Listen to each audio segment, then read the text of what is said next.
Welcome to part 73 of the Unsolved Mysteries Iceberg, where we explore true crime, urban legends, mysterious disappearances, myths and legends, internet mysteries, and more. The Rohun Codex is a mysterious manuscript that was first discovered in Hungary. It surfaced in 1838 when it was donated to the Hungarian Academy of Sciences by Hungarian nobleman Gustav Batthyány. The manuscript, named after the city of Rohunk, now Rechnitz, Austria, where it was kept in Batthyány's library, is composed of 448 pages filled with text and illustrations. Despite numerous attempts, no one has been able to translate its contents successfully. The text is written in a unique script that does not resemble any known writing system. The manuscript's illustrations depict scenes of a religious nature, including Christian, Jewish, Hindu, and Islamic symbols. These illustrations suggest that the text might have a religious or historical significance. Some theories suggest that it was created in the 18th century, possibly as a hoax by Samuel Nemes, a known forger of antiquities. However, this theory is disputed, and there is no conclusive evidence linking Nemes to the Codex.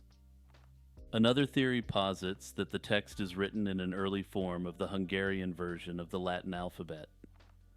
Others suggest it could be a version of the Sumerian language when read upside down. Another theory proposed that the text was written in the vulgar Latin dialect of Dacia and described the history of the Vlachs in their battles against Hungarians and Pechenegs.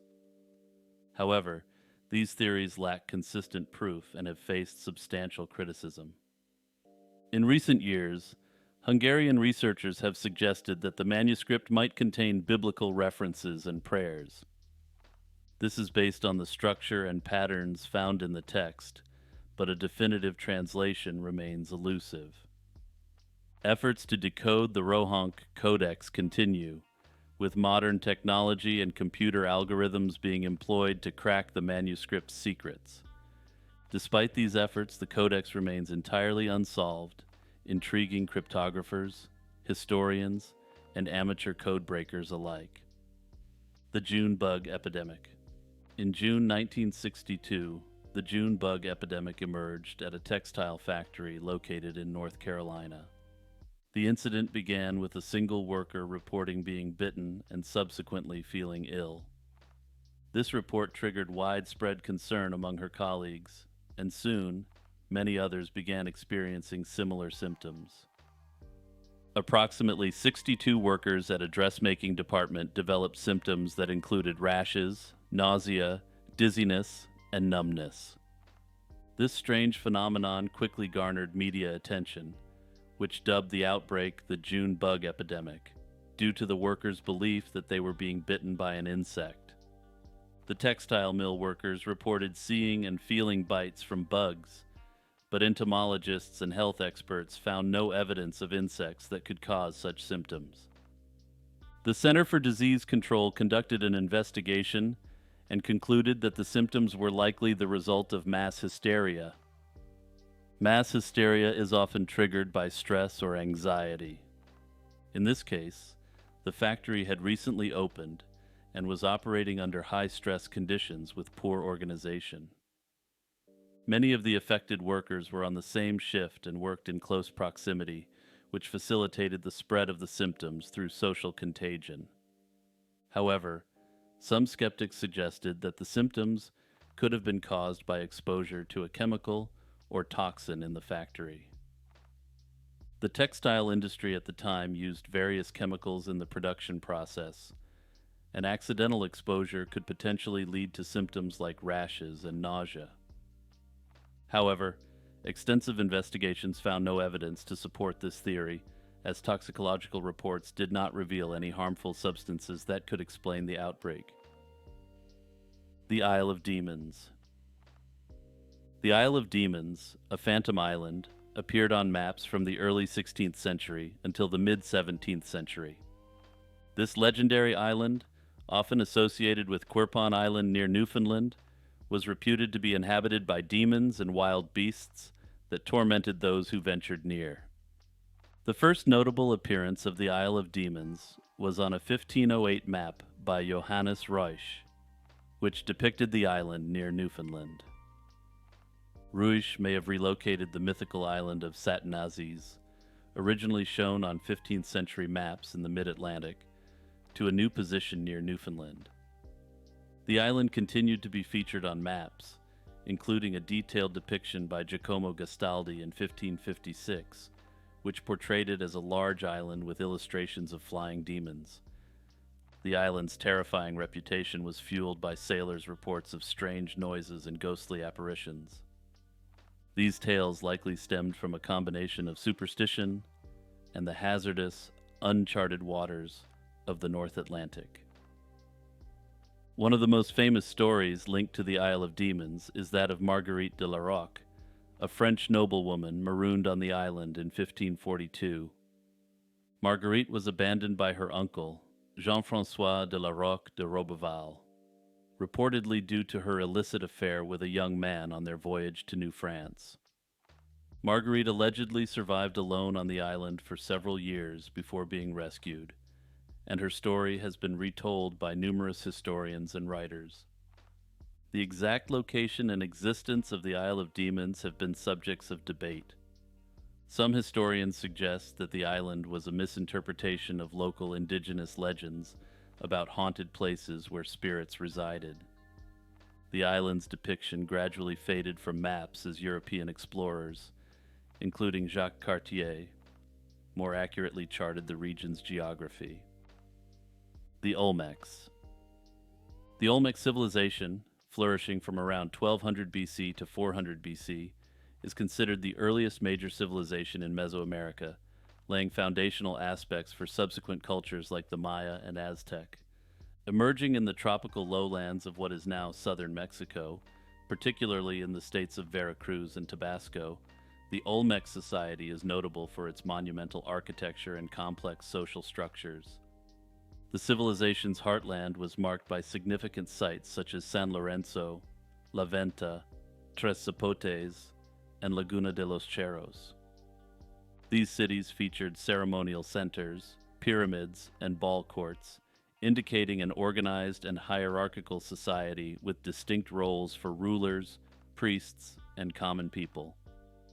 The Olmecs are often referred to as the rubber people, due to their practice of extracting latex from rubber trees to create rubber. The most iconic artifacts of the Olmec civilization are the colossal stone heads, some reaching heights of nearly 11 feet and weighing up to 40 tons. These heads, believed to represent Olmec rulers, display individualized facial features and elaborate headgear. The precise purpose of these heads remains debated, with theories suggesting they served as markers for sacred sites or as symbols of political power.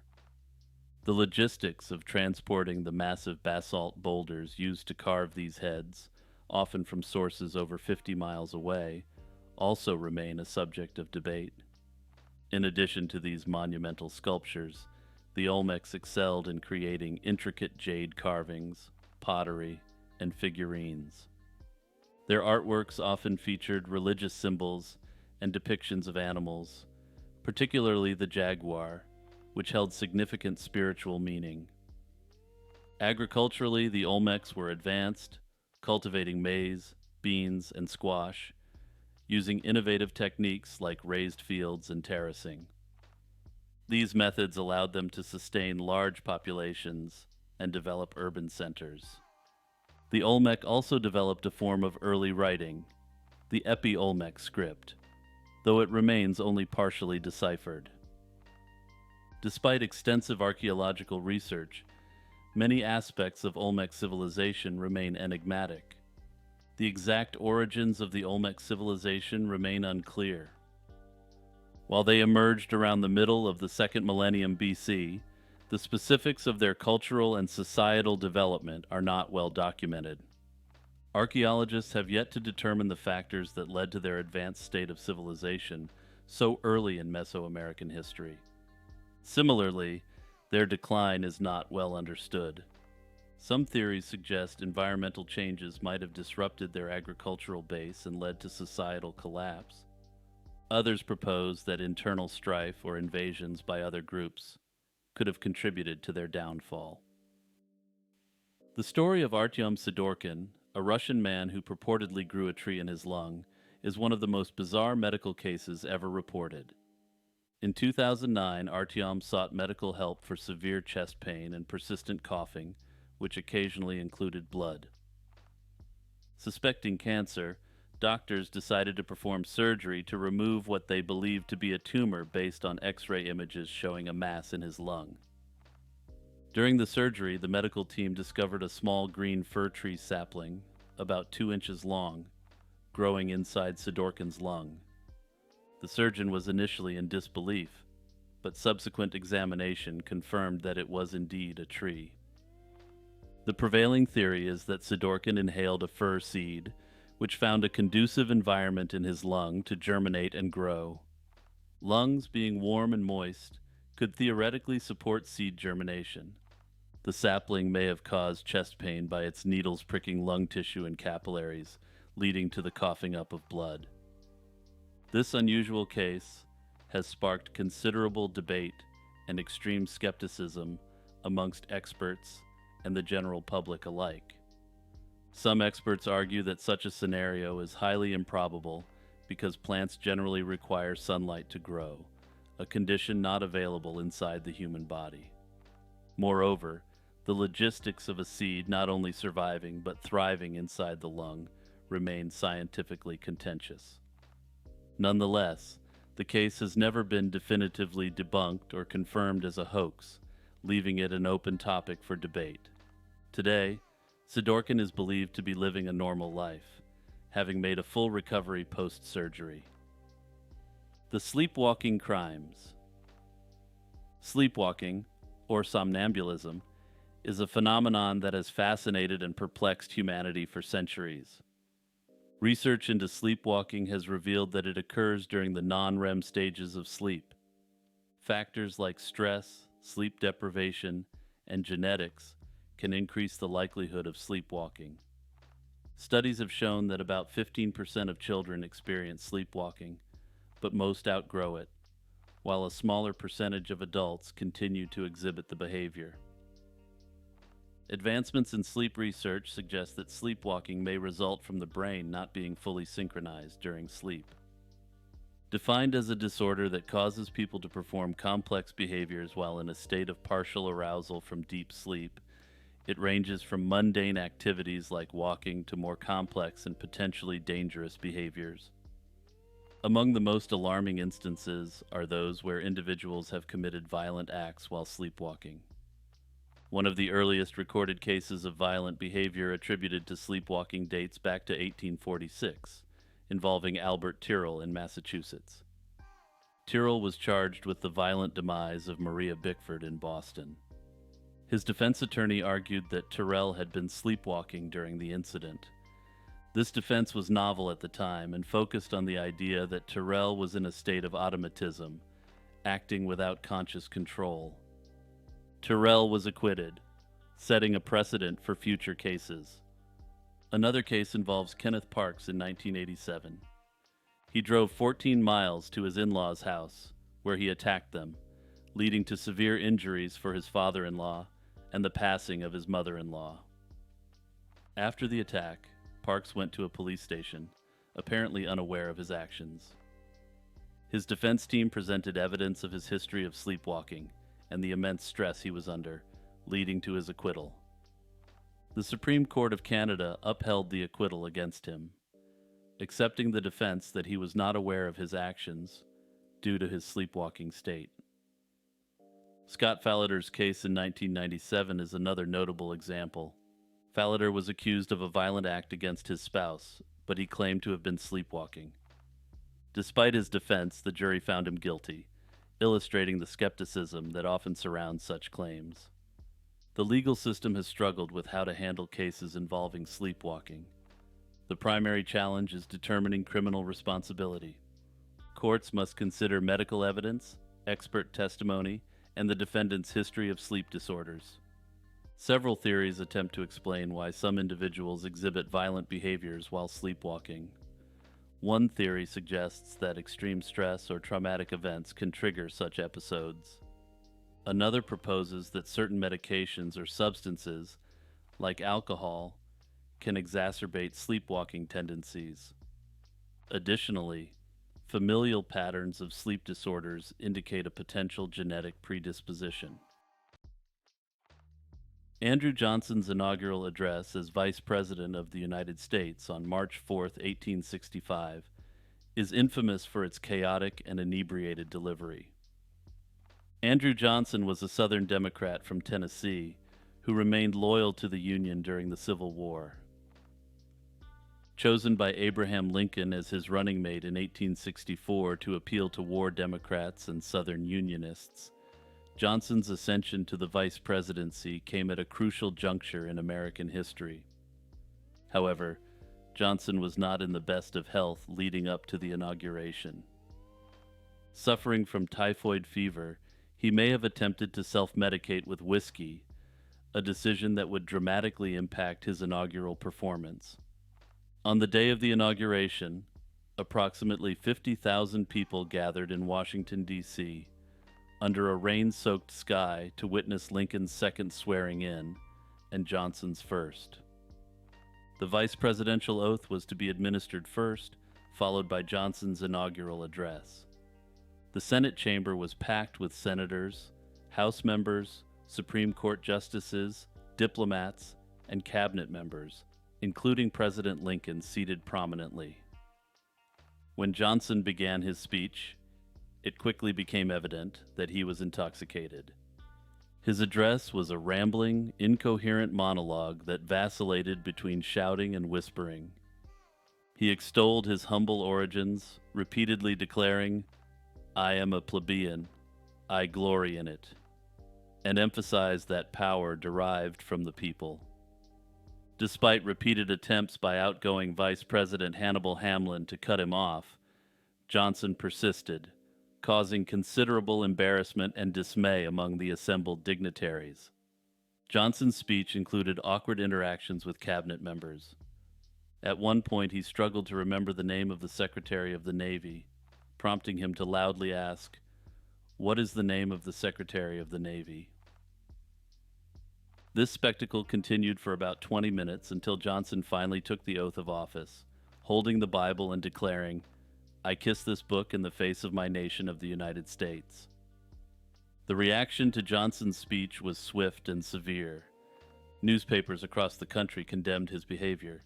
Several senators introduced a resolution calling for Johnson's resignation, a motion that President Lincoln dismissed, expressing his confidence in Johnson's character. Numerous theories abound regarding the true extent of Johnson's intoxication. Some historians suggest that Johnson's reliance on whiskey was an attempt to manage his typhoid fever symptoms, which included fatigue and weakness. Additionally, accounts of the lavish party Johnson attended the night before the inauguration, where he allegedly drank heavily, further fuel the narrative of his inebriation. Johnson's drunken inaugural address remains a blemish on his political career, sometimes overshadowing even his subsequent extremely controversial presidency. Notably, just 42 days after this public relations nightmare, Abraham Lincoln was cut down by a bullet from John Wilkes Booth, and Johnson succeeded to the presidency. Younger Dryas. The Younger Dryas, a significant climatic event, occurred 12,900 to 11,700 years ago. This period marked a sudden and intense return to glacial conditions in the northern hemisphere, after a general warming trend. The term Younger Dryas is derived from the Dryas octopetala, an Arctic flower that thrived during this cold period. During the Younger Dryas, temperatures in the northern hemisphere plummeted dramatically. Greenland, for instance, experienced temperature drops of up to 18 degrees Fahrenheit or 10 degrees Celsius. Europe saw declines of up to 10 degrees Fahrenheit, while parts of North America also faced significant cooling. This cooling was abrupt and intense, disrupting the warmer climate that had been developing since the last ice age. One of the most debated aspects of the Younger Dryas is its cause. One popular theory is the Younger Dryas impact hypothesis, which suggests that a cosmic event, such as a comet or asteroid impact, triggered this abrupt climate change. Proponents of this theory point to the discovery of high levels of platinum group metals, iridium-enriched magnetic grains, and nanodiamonds in sediment layers dating to the start of the Younger Dryas. These materials are typically associated with cosmic chimpacts. Additionally, the identification of possible impact craters beneath the Greenland ice sheet lends some credence to this hypothesis. However, the exact ages of these craters remain uncertain. Contrarily, other scientists argue that the Younger Dryas could have been caused by terrestrial events. One leading alternative theory suggests that the sudden influx of fresh water into the North Atlantic from a melting ice sheet could have disrupted Atlantic currents. This disruption would have significantly cooled the climate, particularly in the northern hemisphere. The Younger Dryas also coincides with notable archaeological and ecological changes. It marks the end of the Clovis culture in North America, a prehistoric Paleo-Indian culture known for its distinctive stone tools. Some researchers suggest that the abrupt climate shift and resultant environmental stress contributed to the decline of the Clovis culture.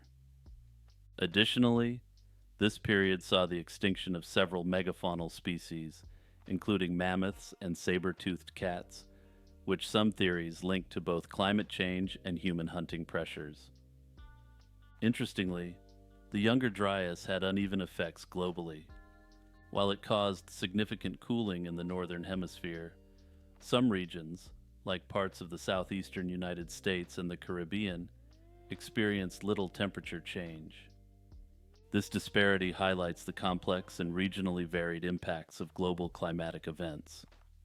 Another layer of mystery surrounds the timing of the Younger Dryas. Recent studies indicate that the cooling may have begun at different times across the globe.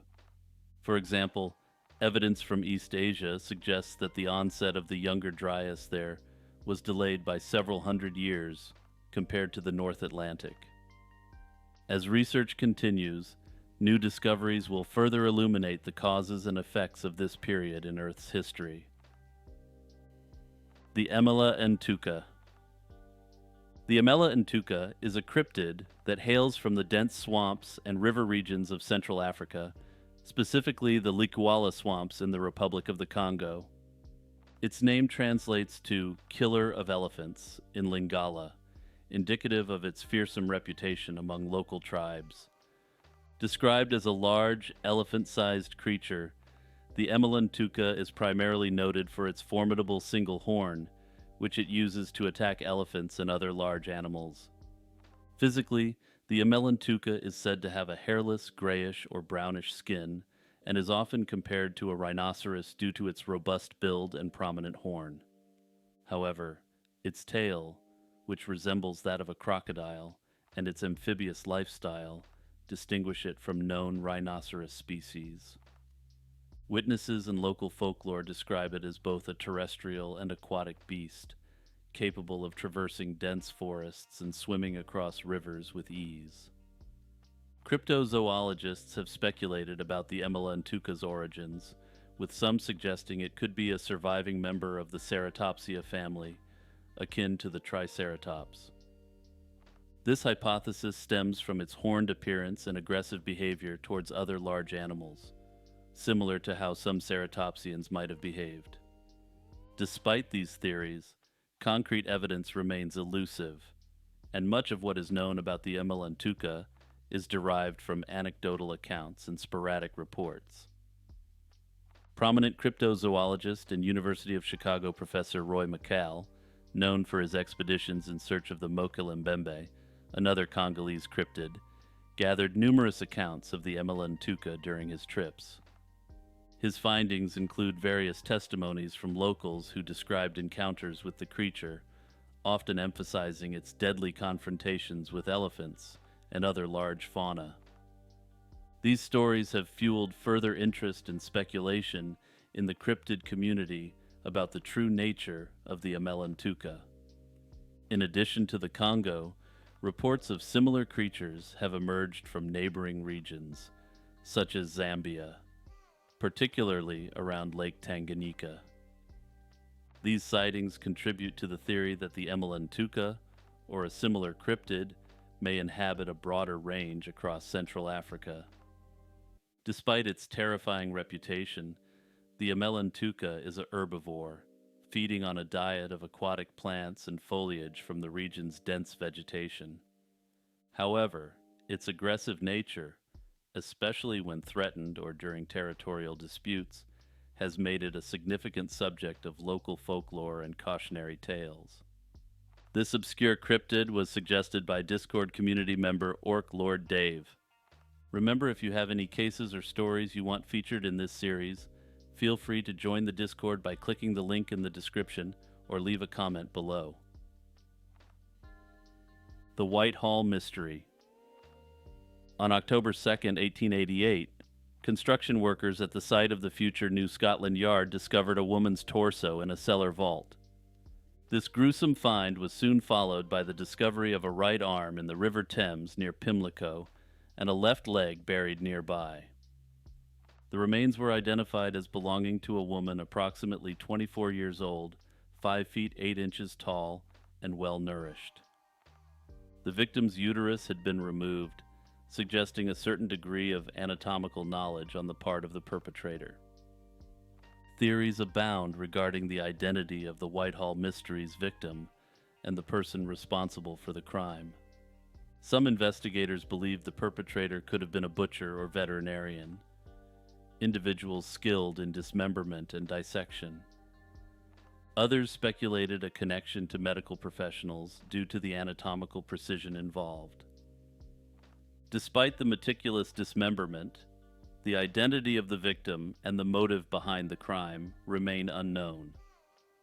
Theories regarding the perpetrator range from a lone killer with medical knowledge to a more sinister connection with the Thames torso slayings. These included the discovery of another torso in Rainham in 1887 and the dismembered remains of Elizabeth Jackson in 1889. The Whitehall mystery also stirred speculation about a connection to Jack the Ripper. Although the Metropolitan Police dismissed this theory, the timing and nature of the crime led many to believe in a possible link. The removal of the uterus in both the Whitehall case and some of the Ripper's known victims fueled this speculation. The inquest into the Whitehall mystery was led by John Troutbeck, the coroner for Westminster. He concluded that the woman had not suffocated or drowned, but the exact cause of the demise could not be determined, though hemorrhaging could not be ruled out. The discovery of newspaper fragments with the body, dated from August 1888, suggested that the remains had been disposed of some weeks after the victim's demise. Despite numerous theories and the sensational nature of the crime, the Whitehall mystery remains unsolved. Crystal Rogers, a 35-year-old mother of 5 from Bardstown, Kentucky, vanished on July 3, 2015. Her boyfriend, Brooks Houck, reported that she was last seen at their home. 2 days later, her car was found abandoned with a flat tire on the Bluegrass Parkway, with her purse and phone still inside. The investigation into her disappearance has been extensive and complex. Brooks Houck quickly became the prime suspect. Despite his claims of innocence, his involvement raised suspicions, particularly after his brother, Nick Houck, a Bardstown police officer, was fired for allegedly interfering with the investigation. Cell phone records and triangulation technology have been crucial in tracking movements and communications around the time Rogers disappeared. In 2020 and 2021, the FBI conducted multiple searches at the Houck family farm and other properties connected to Brooks Houck. These searches were prompted by new evidence and tips from the community. One significant search in 2021 led to the recovery of an item of interest from the concrete at one of the houses built by Hoax Construction Company. Several individuals have been charged in connection with Roger's disappearance.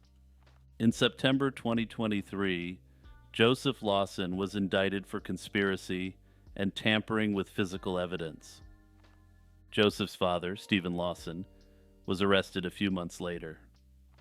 According to court documents, Stephen Lawson was asked by Brooks Houck to move Roger's car and has admitted to investigators that he picked up his son Joseph. Prosecutors claim that Stephen Lawson's involvement is more significant than he admits. They allege that Stephen and Joseph Lawson conspired with Huck to cover up Roger's disappearance. Following this, Brooks Huck was formally charged with the slaying. His bond was set at $10 million due to the severity of the charges and his previous attempts to obstruct the investigation.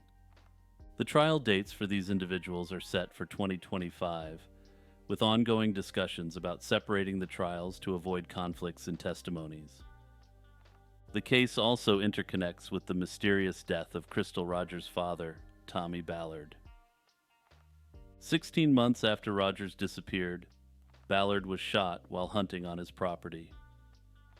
The circumstances of his passing have led many to believe that it might be connected to his relentless search for his daughter. Despite years of investigation and multiple arrests, Crystal Rogers' whereabouts remain unknown. The FBI and local law enforcement continue to seek new leads, with substantial rewards offered for information. Achterkerke. In 1724, the Dutch East India Company, VOC, constructed a ship named Achterkerke, a formidable vessel measuring 145 feet in length and boasting a displacement of 280 tons. It also boasted a crew of 200 men and was heavily equipped with cannons. This ship was built by the Chamber of Zeeland in the Netherlands and embarked on its maiden voyage in 1725. The Achterkerke set sail from the Netherlands to Batavia, present-day Jakarta, Indonesia, with an important stopover at the Cape of Good Hope. The Achterkerke's journey took a tragic turn after departing from the Cape of Good Hope on January 27, 1726. Despite being well equipped with a crew of 200 and carrying valuable cargo, including silver coins and precious metals valued at 200,000 guilders, the ship vanished without a trace. It was reported that after the wreck of the Zeewick, another Dutch ship, its crew discovered remnants of an older shipwreck. These remains, found on the Abrolhos Islands off the coast of Western Australia, included items such as old rope, rawhide, and a vintage hand grenade. This theory gained traction when, in 1963, Western Australian shipwreck hunter Hugh Edwards and his team discovered the wreck of the Zeewick. Further exploration in 1966 led Edwards to find an elephant tusk near the site, which he believed pointed to the Achterkerke. Unlike the Zeewick, which did not carry ivory, the Achterkerke had taken on over 200 ivory tusks at the Cape. Despite extensive searches and theories suggesting that the Achterkerke might lie near the Zeewick wreck, concrete evidence remains elusive. Skeptics argue that the extra cannons, ivory, and anchors found could be from other wrecks in the Abrolhos Islands. Fernando Solon was a Filipino radio journalist known for his critical stance on corruption and wrongdoing. His career in broadcasting spanned 7 years, during which he gained a reputation for his fearless commentary.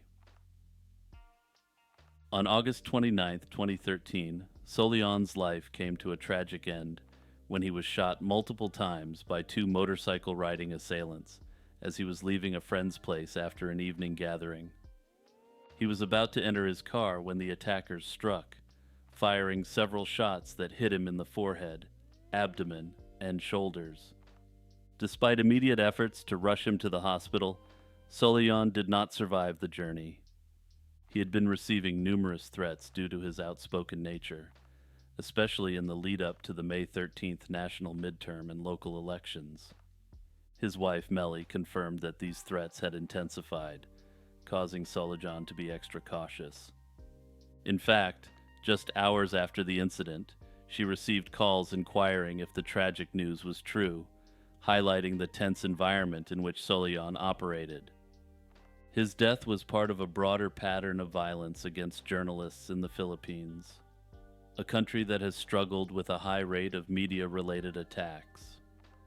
Since the fall of the dictator Ferdinand Marcos in 1986, Solon became the 159th journalist to face such an attack in the line of duty.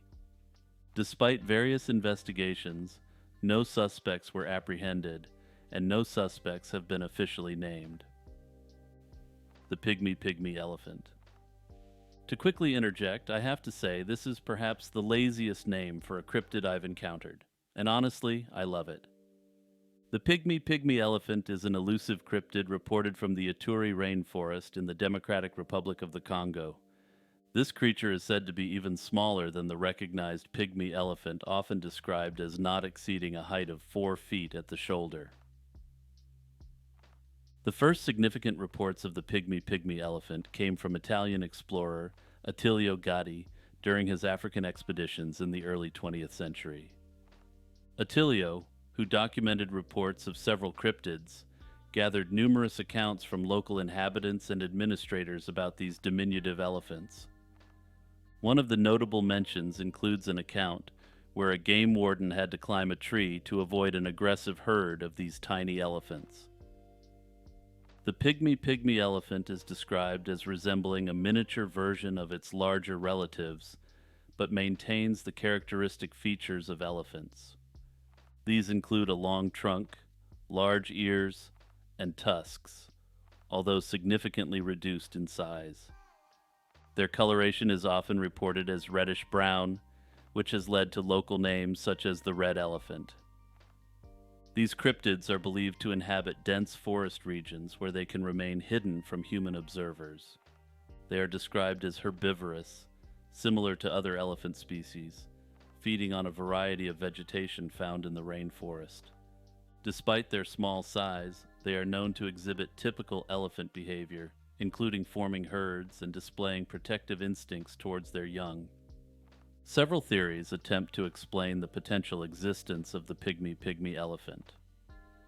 Some researchers suggest that they could be a dwarf subspecies of the African forest elephant, possibly resulting from genetic mutations or environmental adaptations. Others speculate that they might be remnants of an ancient population of dwarf elephants that once roamed the region. The concept of dwarfism in elephants is widespread, even beyond the standard recognized pygmy elephant. Historical records and fossil evidence show that dwarf elephants existed on various islands around the world, such as Sicily and Malta, during the Pleistocene epoch. These island dwarf elephants evolved significantly smaller sizes compared to their mainland counterparts, due to limited resources and lack of predators. This phenomenon, known as insular dwarfism, might offer a parallel explanation for the pygmy elephant if it were proven to exist. While I note that I find most land-based cryptids to generally have a low probability of existing, this one seems like it very much could be the real deal. Unfortunately, the area where these creatures are said to exist has dealt with significant instability for many decades, limiting any further research into this potential animal. Oh, and another thing about the pygmy elephant is that despite their small stature, they have really long trunks. Who put Bella in the wych elm? On April 18, 1943, 4 boys made a shocking discovery in Hagley Wood, Worcestershire, England. They found the skeletal remains of a woman inside a hollow wych elm tree. This discovery led to a mystery that remains unsolved to this day. Who put Bella in the wych elm? The skeleton was discovered when one of the boys climbed the tree and saw a skull. Upon further investigation, authorities found a nearly complete skeleton, along with a shoe, a gold wedding ring, and fragments of clothing. The remains also included a hand, which was located some distance away from the rest of the body. The pathologist concluded that the woman, estimated to be around 35 years old, had been placed in the tree shortly after she died, as her body would not have fit once rigor mortis set in. The identity of Bella, as she was colloquially known, was widely discussed. One theory is linked to espionage during World War II.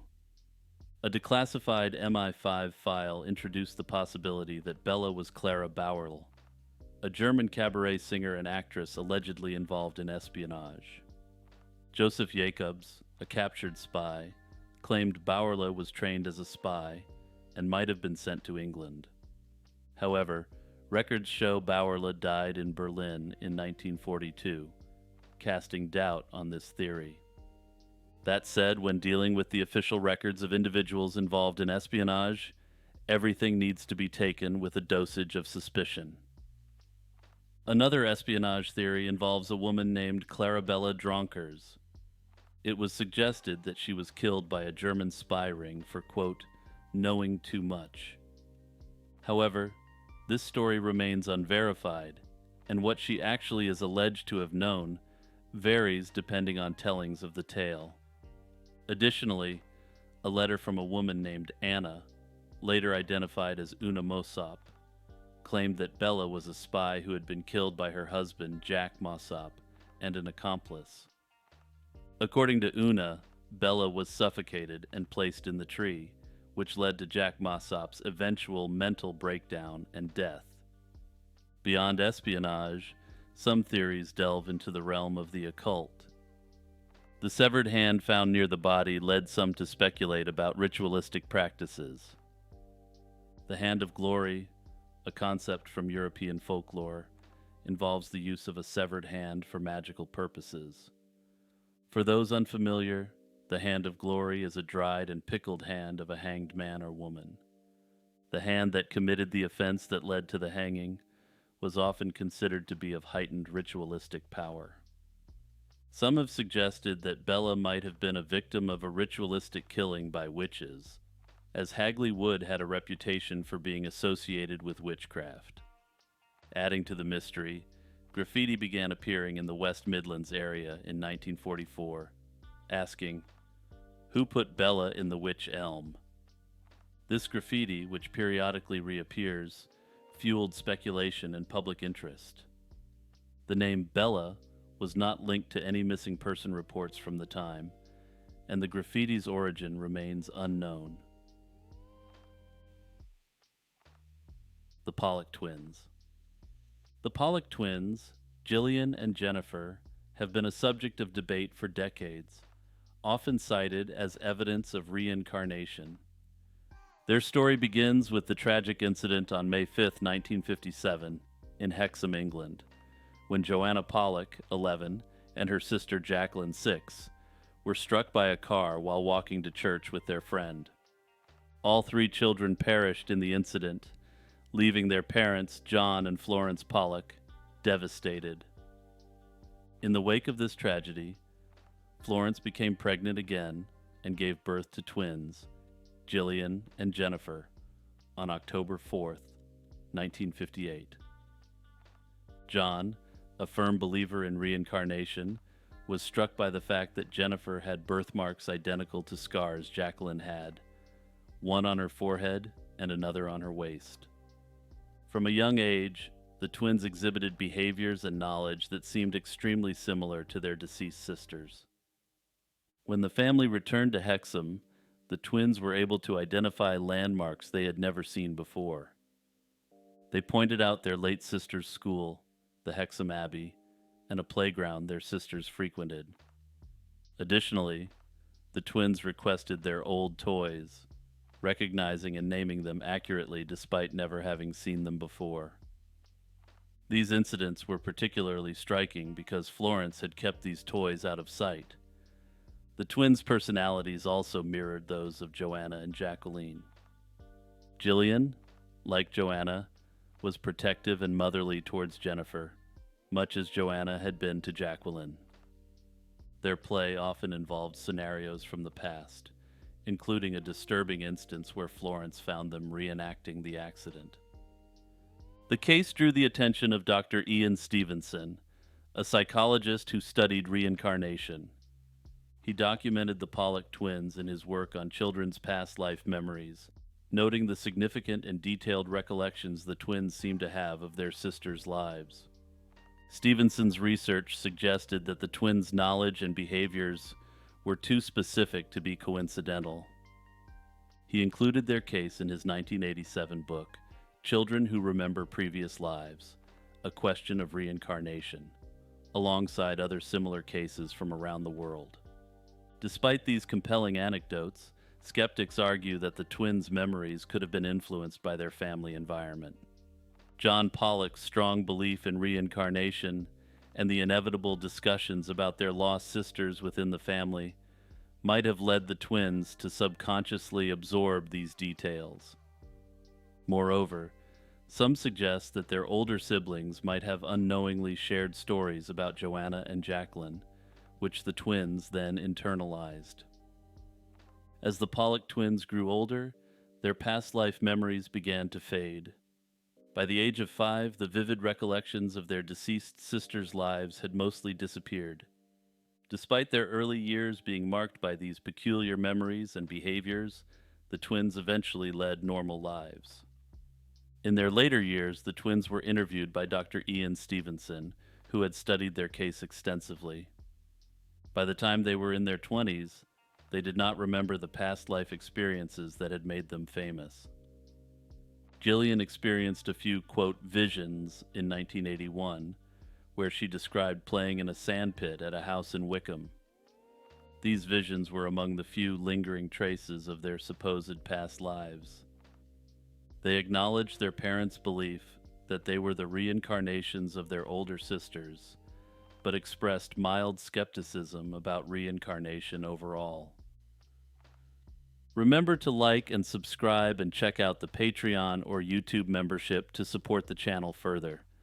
Shout out to my patrons, Iced Mocha, Joseph Lewis, Kurt the Squirt, Monoxide Wendigo, Jeffer Metcalf, Z-Volts, France Thech, Unknown Delusions, Faye, Jack Russell, Boomslang, Spookiest Becky, Vespertine, Metanova, Will Rohn, Crab Nebula, and Blasphemous.